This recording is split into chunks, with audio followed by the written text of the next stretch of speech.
Hello everybody, this is Tim Heisterkamp from Journey Financial in Jefferson, Iowa, coming to you today to talk to you a little bit about income ladders or buckets of money.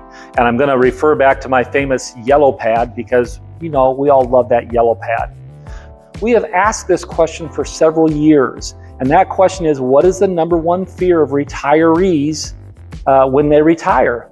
And the answer is running out of money before they pass away. So what we're trying to do is make sure that you have enough money to live on all the way up to age 95. So first of all, I want to talk a little bit about when people retire. A lot of times people, when they retire, let's say at 65 years old, they think that they have to move all their investments from their 401ks, their IRAs, and their Roth IRAs to a very conservative portfolio, such as a money market or a CD that pays a fixed rate of interest. And we always come back and think that may not be a good idea. Now, on the other hand, there's people who will say, I have not done a good job of saving. I don't have enough money to get through the rest of my life, which could be 30 years out to where you're 95 years old. And investing everything too risky is not a good idea. So there's generally a happy medium between investing very conservatively and with a lot of risk.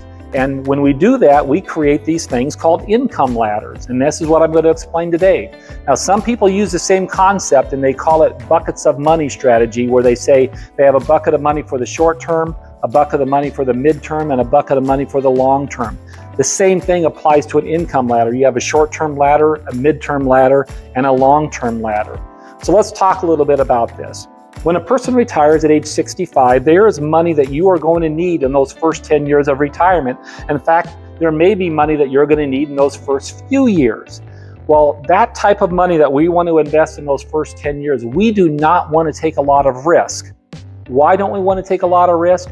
Well, let's say that you did invest your money into the stock market and the stock market had an event where it went down by 15 or 20% and you needed to go and sell.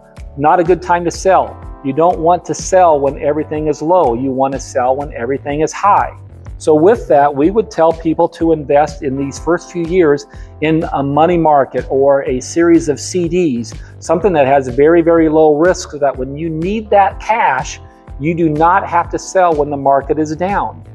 So this first bucket of money or this first ladder is invested more conservatively than money that you're not going to need for, say, 10 years. So with that, we can take this bucket of money or this income ladder, and it's going to be invested as if you're not going to need this for 10 years. The last one is money that's going to be invested where you're not going to need that for 20 years. So you can certainly take more risk with this bucket of money. Statistics show us that when you look at any 15-year period in the stock market, and we can go all the way back to the Great Depression, you did not have a negative return.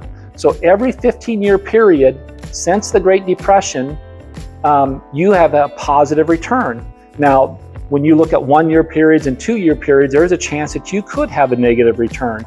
Even when you look at a 10-year period, there's maybe a negative return, maybe 2% of the time.